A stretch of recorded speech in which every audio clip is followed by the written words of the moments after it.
Top quality और consistent performance के लिए सिर्फ सिल्वर पंप्स। टॉप क्वालिटी और कंसिस्टेंट परफॉर्मेंस के लिए सिर्फ सिल्वर पंप्स, नाम याद रखना।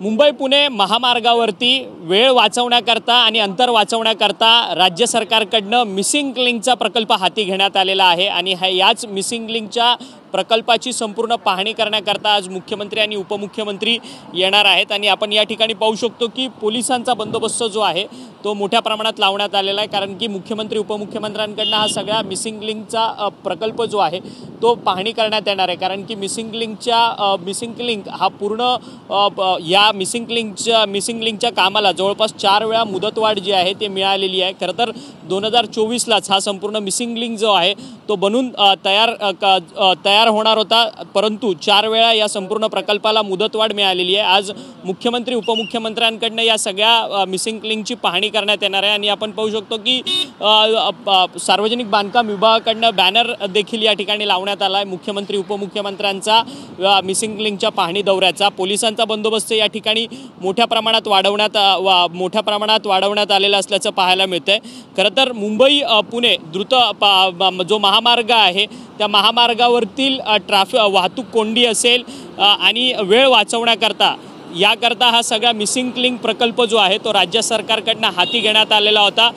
महाराष्ट्र राज्य रस्ते व विकास महामंडळाकडनं हा संपूर्ण प्रकल्प हाती घेण्यात आलेला होता, कारण की बोरघाटातली ही संपूर्ण वाहतूक कोंडीतून सामान्य नागरिकांची सुटका होण्याकरता हा मिसिंग लिंक प्रकल्प जो आहे तो हाती घेण्यात आलेला आणि जवळपास 6600 कोटींचा हा संपूर्ण मिसिंग लिंक प्रकल्प सध्या आता पूर्णत्वास येताना आपल्याला पाहायला मिळतं। जवळपास 90% काम जे आहे ते या मिसिंग लिंकचं पूर्ण झालेलं आहे। अगदी 10% काम या मिसिंग लिंकचं बाकी असल्याचं राज्य रस्ते महामंडळाकडनं सांगण्यात येतं आहे।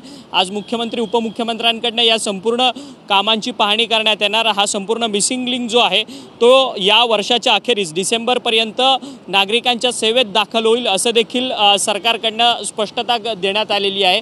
परंतु या संपूर्ण मिसिंग लिंकमध्ये 2 बोगदे जे आहेत ते तयार करण्यात आलेले आहे आणि व्हर्टिकल ब्रिज देखील आहे।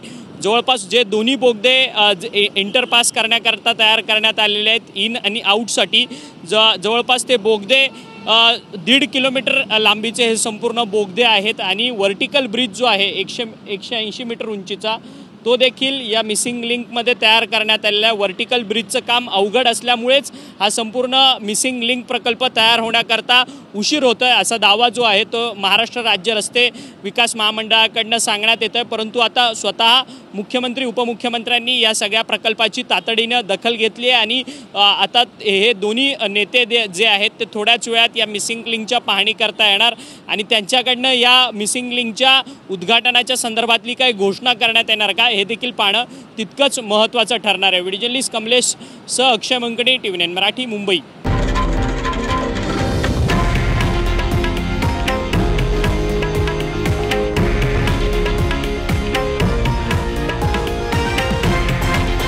हे आहे देशातील नंबर 1 न्यूज नेटवर्क आणि आपण पाहत आहात TV9 मराठी, एकमेव।